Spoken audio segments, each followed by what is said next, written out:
Fidel Castro, Küba'da istenmeyen rejim muhaliflerine Amerika'ya göç etme hakkı tanır. Küba'ya göç edecek olan binlerce insanın içerisinde azılı suçlular ve akıl hastaları da vardır. Bu azılı suçluların en bilinenlerinden Tony Montano da yakın arkadaşı Manny ile Miami'ye göç eder. Montana kendisini ülkenin uyuşturucu babalarından biri olan Frank Lopez'in kanatlarının altında bulur. Montana'nın ise geldiği yerlerden daha yükseklere ulaşmak yönünde oldukça iddialı ve cesur hedefleri vardır. Ve biz de sizlere bu videoda Yaralı Yüz filmi hakkında çok bilinmeyen bilgileri anlatacağız. Bu tarz videoların gelmesini istiyorsanız videoyu beğenip kanala abone olabilirsiniz. Videosunu yapmamızı istediğiniz karakterleri, dizileri ve filmleri yorumlara yazmayı lütfen ama lütfen unutmayın. İsterseniz videoya geçelim.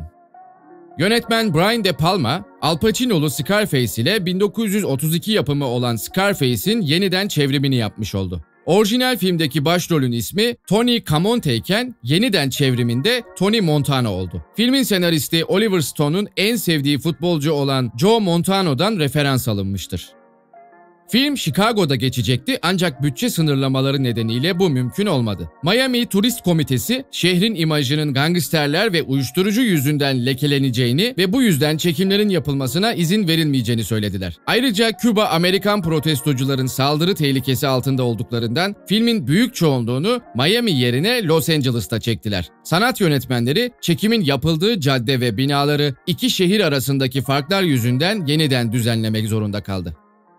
Yönetmen Brian De Palma, filmi Amerikan Sinema Filmleri Derneği'ne sunduğunda film uyuşturucu ve şiddet sahneleri yüzünden onay alamadı. Filmin tekrar kurgudan geçip ikinci ve üçüncü defa kontrole gitse de yine onay alamadı. De Palma onay alabilmek için daha fazla kesme yapamayacağını söyleyince filmin yapımcısı Martin Bregman bir grup uzmanı ve narkotik üyesini bir araya getirip filmi izletti. Onlar filmin uyuşturucu dünyasını çok iyi anlattığını ve aslında uyuşturucu karşıtı olduğu için izlenmesi gerektiğini söyleyince filmin üçüncü versiyonu ebeveyn kontrolünde izlenebilir olarak değerlendirildi. Ancak aradaki farka çok hakim olamadıkları için De Palma'nın filminin ilk halini vizyona soktuğunu aylar sonra video kaseti çıktığında fark etmişler.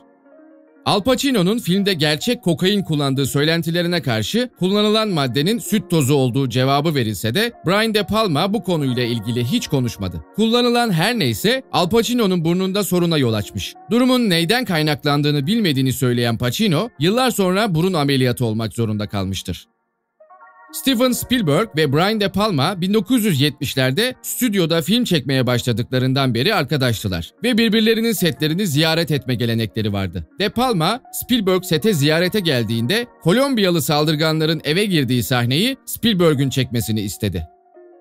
Tony Montana ve Elvira'nın Cadillac sahnesinde Al Pacino'nun gizlice Michelle Pfeiffer'ın taktığı şapkayı alıp takması üzerine Pfeiffer ister istemez rolünün dışına çıkarak sıcak bir tepki verir. De Palma gerçekten şaşıran Pfeiffer'ın bu tepkisini görünce senaryoda olmamasına rağmen bu sahneyi Elvira'nın Montana'ya ısınmaya başladığı sahne olarak kullanmaya karar verir.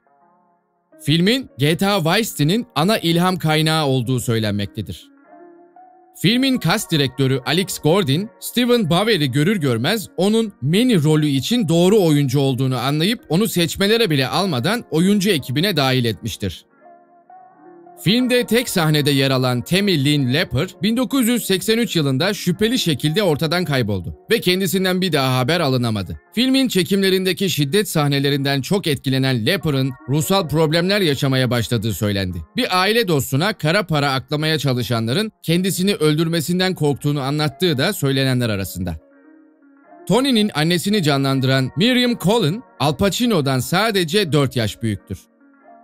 Filmin 1980'lerin sonunda hip-hop kültürü ve rap müzik üzerinde büyük etkisi oldu. 2003 yılında film tekrar vizyona girecekken filme Scarface için yapılmış rap şarkılarının eklenmesi istense de yönetmen De Palma bunu kabul etmemiş.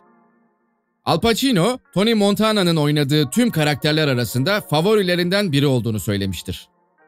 Elvira karakterini canlandıran Michelle Pfeiffer, yapımcıların rol için ilk tercih değilmiş. Glenn Close en iyi seçimleriymiş. Ancak stüdyo doğru görünüme sahip olmadığını düşündüğü için kararı veto etmiş. Glenn Close veto edildikten sonra ve Michelle Pfeiffer kadroya alınmadan önce Sharon Stone, Kelly McGillis ve Carrie Fisher gibi isimler düşünülmüş.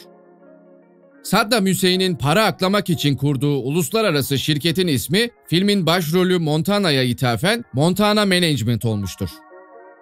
Bu film 8.3 puanla IMDb'nin listelediği en iyi 250 film içerisinde 103. sıradadır.